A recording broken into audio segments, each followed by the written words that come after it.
Welcome to Learners Math TV. In this video, i-enhance natin ang inyong skills in simplifying radical expressions by removing the perfect and power. Para sa ating unang halimbawa ay isi-simplify natin ang square root ng 24. Makakatulong kung i-list down muna natin ang lahat ng mga factors. 4 times 6, 8 times 3, 12 times 2, and 24 times 1. Tapos, mamimili tayo sa kanila base kung ano ang ating index. Ano ba ang index natin? Walang nakalagay. So, ang ibig sabihin niyan, ang index natin ay 2 or ang ibig sabihin is square root. Ngayon, para lang sa visualization, maglagay tayo ng 2. And then, ang pipiliin natin ngayon, of course, dahil 2 pala yan or square root, naghahanap tayo ng perfect square number. So, ang perfect square number ay 4 among those factors. Kaya, ang 4 times 6 ang gagamitin natin bilang factors. Magiging square root of 2 squared times 6. Bakit? Kasi ang 2 squared ay equals to 2 times 2. Di ba? At ang 2 times 2 ay equals sa 4. Then, dahil parehas na ang exponent ng radicand doon sa index, ibig sabihin, etong radicand na 2 ay pwede na nating ilabas ng radical symbol. Kaya naman, ang magiging final and simplified answer natin ay 2 square root of 6. Para ma-compare natin ang pagkakaiba, ito yung ating pangalawang example. Ngayon naman, ito naman ay cube root ng 24. So, i-list down natin uli lahat ng mga factors. 4 times 6, 8 times 3, 12 times 2, and 24 times 1. And then, base sa kung ano ang ating index, nakasulat naman siya, ang index natin dito ay 3. Ayan. Yan ang pagbabasihan natin kung aling pares ang pipiliin natin. So, it means to say, naghahanap tayo ng perfect cube number. At ang perfect cube number dyan ay 8. So, ang pares na 8 times 3 ang ating pipiliin. Kaya, magiging ganito na siya. Ayan. The cube root of 2 raised to 3 times 3. Bakit? Nagkaganon, di ba? Yung 2 raised to 3 ay equivalent sa 2 times 2, 10 times 2, that is equivalent to 8. Kaya, tama lang na ganito ang ating ginawa. Ngayon, dahil magkaparehas na ang index at saka yung exponent ng radicand na 2, pwede na nating ilabas yung 2 at maiiwan yung 3 na nasa loob. Kaya, magiging ganito na ang ating simplified and final answer. Para naman sa ating pangatlong example, naglagay na tayo ngayon ng variable x. Ayan. Kanina kasi yung example natin ay number lang. So ngayon, meron na tayong variable. Ang una nating tatrabahuin yung number, yung 32. So i-list down natin yung lahat ng possible pairs of factors. Ayan. So ang pipiliin natin dyan yung 32 times 1. Yung pares na yan. Okay, bakit? Kasi yung 32 na yan ay pwede nating i-represent as 2 raised to 5. Ito, 2 raised to 5 yan, yung 32. So, yung 1, di naman natin kailangan ng isulat yan because 32 times 1 is just equivalent to 32. So, bakit ang 2 raised to 5 ay equal sa 32? Ayan, di ba? Ang 2 raised to 5, ibig sabihin, yung 2, i-multiply mo sa kanyang sarili ng 5 beses. So, 2 times 2, check natin.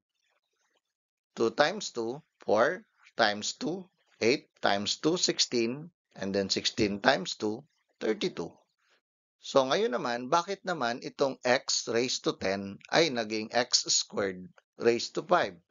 Ang sinunod naman natin dyan is from the laws of exponent. yung power of a power rule, na kung saan, ang sinasabi dyan, if a raised to m is raised to n, it is equal to a raised to m times n. Kaya di ba, ang 2 times 5 ay equal sa 10. Kaya eto ngayon ang nagre-represent sa x raised to 10.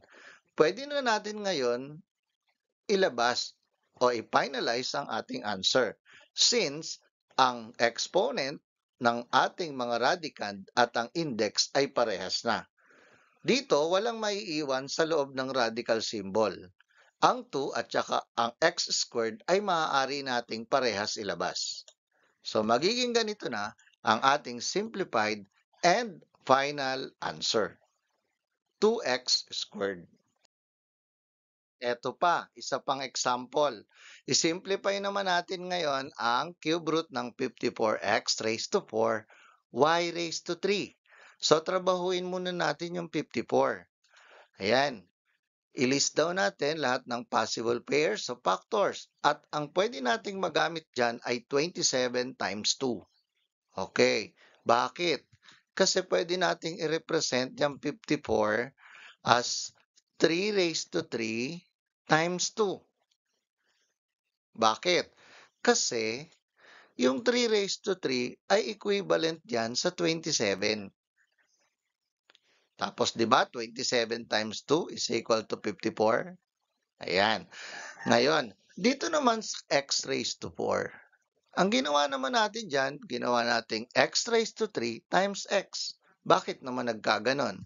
Yan ay dahil from the laws of exponent, yung product of a power rule, sinasabi kapag ang the same base ay minumultiply mo with its exponent, kinakailangan i-add mo yung kanilang mga exponent.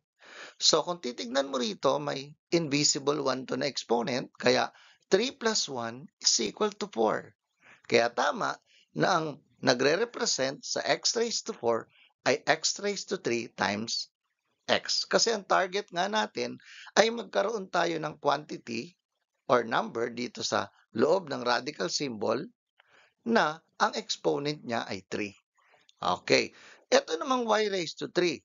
O, di ba parehas na lang naman yung kanilang exponent tsaka sa index? So, kokopyahin na lang muna natin yan dito. And then, ang gawin natin ngayon, guhitan natin lahat ng mga may exponent na 3 para wag tayong malito. Tapos, etong walang exponent na 3, kailangan maiwan sila sa loob ng radical symbol. Ilabas na natin ngayon. Ano yung mga ilalabas? Yung 3, yung x at saka y. So, eto na siya. Okay? Uli, dapat maiwan sa loob ng radical symbol yung mga quantity na walang exponent na kaparehas nung index. And that is our final and simplified answer. One more example. The fourth root of 243 a raised to 9, b raised to 6. So let us simplify this. Lista muna natin yung mga possible pairs of factors. Ayan. Ang pipiliin natin dyan, of course, dapat yung 81 times 3. Kasi yung 81, pwede natin yung i-represent as 3 raised to 4.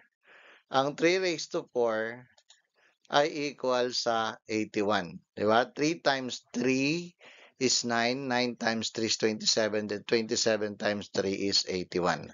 So, kaya ito na yung nagre-represent sa 243. Yung 3 raised to 4 times 3.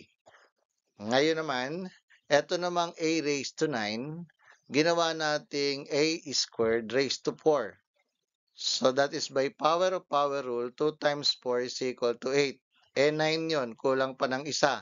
Kaya naglagay pa tayo dito ng isa, since may exponent dyan na 1 dyan, by the product of power rule, so 8 plus 1 equals 9. So dito naman, from the laws of exponent again, dito sa b raised to 6, yung ating product of power rule, Ayan, since 6 yan at kailangan natin magkaroon ng exponent na 4 dahil ang index natin ay 4. So, ginawa natin tong b raised to 4 times b raised to 2. Kasi pag inad mo yan, 4 plus 2 is equal to 6. So, ito naman yung nagre-represent dito sa b raised to 6. And then, guhitan natin ngayon yung mga radicand na nagawa natin ng exponent ay maging kaparehas ng index niya na 4. So, ito yon. Ayan, yung 3, yung a squared, at yung b dito. Ang mga exponent nila ay kaparehas. Yan, kaparehas nung index. Kaya pwede na natin silang ilabas dyan sa radical symbol na yan. Ang maiiwan sa loob ay etong 3, etong a, at saka b squared. Ayan. So, eto na ang mangyayari dyan. So, nilabas na natin, yung 3 nandito na, yung a squared nandito na, tapos itong b, ayan na. At naiwan sa loob yung 3, yung a, at yung b squared. So, eto na ngayon ang ating final and simplified answer. Ngayon naman ay panahon mo na para sanayin ang iyong sarili. Maaari mong sagutan ang practice exercises na ito. Tapos, ilagay mo sa comment section ang mga final answer mo para makita natin kung tama ang iyong sagot. Sapagkat, laging tatandaan, sa math ay hindi maaari na nanonood ka lamang. Upang maging mahusay, dapat lagi kang handa na mag-practice o magsanay.